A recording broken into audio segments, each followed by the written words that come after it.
So the today's topic is about states of equilibrium. आज हमने equilibrium की different states पढ़नी है, जो कि हमारे पास तीन तरह की जो है वो इसकी स्टेट्स होती हैं, जिसमें हमारे पास नंबर 1 पे है स्टेबल इक्विलिब्रियम, नंबर 2 पे है अनस्टेबल इक्विलिब्रियम और नंबर 3 पे है न्यूट्रल इक्विलिब्रियम।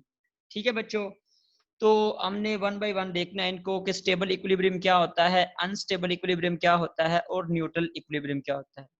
तो सबसे पहले इसका फर्स्ट केस देखते हैं, स्टेबल इक्विलिब्रियम। देखिए, जैसा कि इसके नाम से ही जाहिर है कि कोई चीज जो स्टेबल है और वो इक्विलिब्रियम की फॉर्म में है, इक्विलिब्रियम मतलब बैलेंस्ड है। ठीक है, तो स्टेबल इक्विलिब्रियम क्या होता है कि बच्चों, जब आप किसी ऑब्जेक्ट को थोड़ा सा टिल्ट करो और वो दोबारा अपनी पोजीशन उसी में ही दोबारा आ जाए, तो उसको कहते हैं stable equilibrium.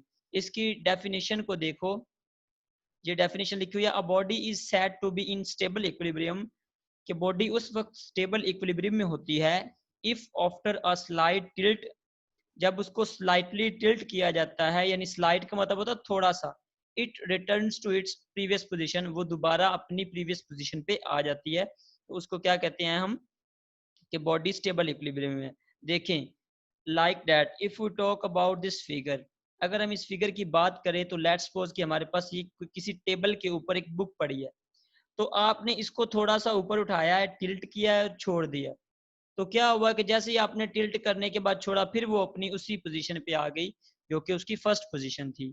So what we conclude from this figure, हमने इसमें से क्या कंक्लूड किया है कि जब हम किसी ऑब्जेक्ट के ऊपर कोई टिल्ट यानी करते हैं, उसे किसी के ऊपर थोड़ी सी फोर्स लगाते हैं, अगर वो अपनी प्रीवियस पोजीशन पे रिटर्न बैक करता है, तो इसका मतलब है कि वो स्टेबल इक्विलिब्रियम में है।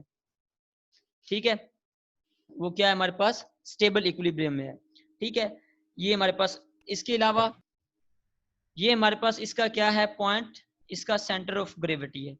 ठीक है, ये वाला पॉइंट इसका सेंटर ऑफ ग्रेविटी है। तो आपने याद रखना है कि इस सेंटर ऑफ ग्रेविटी को हमने लोएस्ट पॉइंट पे रखना, यानी कि ये बिल्कुल देखे ना, लोएस्ट बिल्कुल ये टेबल के साथ है। इसी तरह जब हम इसको ऊपर ले जाते हैं, तो ये इसका जो सेंटर ऑफ ग्रेविटी है ये राइज करता है, यानी बढ़ता है। देखें, अब देखें, ये देखें, यहाँ से यहाँ तक इसका डिस्टेंस बढ़ गया है, यहाँ पे है फर्स्ट पोजीशन में, सेकंड पोजीशन में देखे जब हमने टिल्ट किया तो सेंटर ऑफ ग्रेविटी बढ़ गया। लेकिन अगर हम इसका सेंटर ऑफ ग्रेविटी बहुत ज्यादा बढ़ा दें, तो फिर वो क्या होता है कि बॉडी स्टेबल इक्विलिब्रियम में नहीं रहती। ये आगे हम पढ़ते हैं तो फिर इंशाल्लाह आपको पता चल जाएगा। नेक्स्ट मूव करते हैं कि हमारे पास जो है वो, देखें, इसी तरह इसकी सेकंड एग्जांपल को अगर आप देखें, ये हमने एक ब्लॉक लिया हुआ है, लेट्स सपोज कि ये एक लकड़ी का ब्लॉक है। ठीक है, इसको हमने किसी सरफेस के ऊपर रखा हुआ है और ये हमारे पास सेंटर ऑफ ग्रेविटी है। इसके अराउंड जो अलोंग आपने एक लाइन ड्रॉ की हुई है, it denotes the centre of gravity touching it's the surface below. देखें, ये हमारे पास जो लाइन है, ये इस सरफेस को टच कर रही है। तो याद रखना है कि जब हम इसको टिल्ट करेंगे, तो देखें, अगर सेकंड फिगर को आप देखें, ऑब्जर्व करें, तो अगर इसको ऑब्जर्व करें तो हमारे पास ये जो सेंटर ऑफ ग्रेविटी यहाँ पे था, जो कि इसको टच कर रहा था, लेकिन अब इस केस में देखें, इस केस में देखें तो ये हमारे पास इस सरफेस से ये थोड़ा साइड पे हो गया, ये सेंटर ऑफ ग्रेविटी। इसी तरह जब हम थर्ड केस को देखते हैं, सी को, तो इसमें देखें, ये जो सेंटर ऑफ ग्रेविटी है ये तो बिल्कुल यानी कि ऊपर चला गया है। ठीक है, राइज कर रहा है। तो अब थर्ड केस में जो है वो ऑब्जेक्ट अपनी प्रीवियस पोजीशन पे नहीं आएगा, क्योंकि अब देखिए, इसको जैसे यहां तक आप टिल्ट करेंगे तो वो माइट दोबारा आ सकता है, लेकिन यहां से जब आप इतना ज्यादा टिल्ट कर देंगे तो वो गिर जाएगा नीचे। ठीक है, इसीलिए इनके बॉटम्स में जो है सेंटर ऑफ ग्रेविटी रखी जाती है, और गाड़ियों को अगर आप ऑब्जर्व देख करें तो वो ऊपर से बड़ी रखी जाती हैं, नीचे उनका बॉटम जो है वो बिल्कुल जो है वो जमीन के साथ होता है। ठीक है, ताकि वो स्टेबल रहें। अब हमारे पास है अनस्टेबल इक्विलिब्रियम। ये क्या होता है, देखिए, जैसा कि इसके नाम से ही जाहिर है कि कोई चीज जो कि स्टेबल नहीं रहती वो अनस्टेबल हो जाती है, और वो फिर किस में चली जाती है, इक्विलिब्रियम में वो फिर भी होती है, लेकिन क्या है, वो अनस्टेबल इक्विलिब्रियम होता है। उसका क्या मतलब है कि यानी कि अगर लेट्स सपोज ये हमारे पास जैसे ये बॉल पॉइंट, देखिए, इसको हम अगर इतना टिल्ट कर दें कि वो टूपल करना शुरू कर दे, यानी कि लड़खड़ाती हुई क्या करेगी, वो नीचे गिर जाएगी। तो जब गिरेगी तो वो दोबारा अपनी असली पोजीशन पे नहीं आ सकेगी। इसका मतलब ये है कि अगर ऑब्जेक्ट जो है वो फोर्स लगाने के बाद जो है वो टिल्ट करने के बाद अगर अपनी पोजीशन पे नहीं आती और सेंटर ऑफ ग्रेविटी को खो देती है।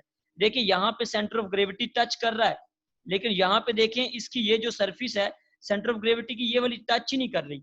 इसमें देखें ना ये वाली लाइन इसको टच कर रही है नीचे सरफेस को, लेकिन यहाँ पे देखें सेंटर ऑफ ग्रेविटी तो हमारा यहाँ पे रह गया है, तो ये क्या कर जाएगी, टिल्ट कर जाएगी और गिर जाएगी।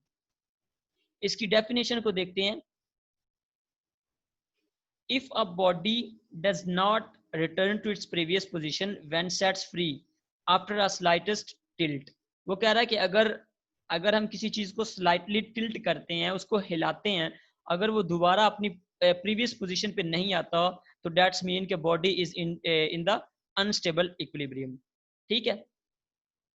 इसी तरह न्यूट्रल इक्विलिब्रियम क्या है बच्चों?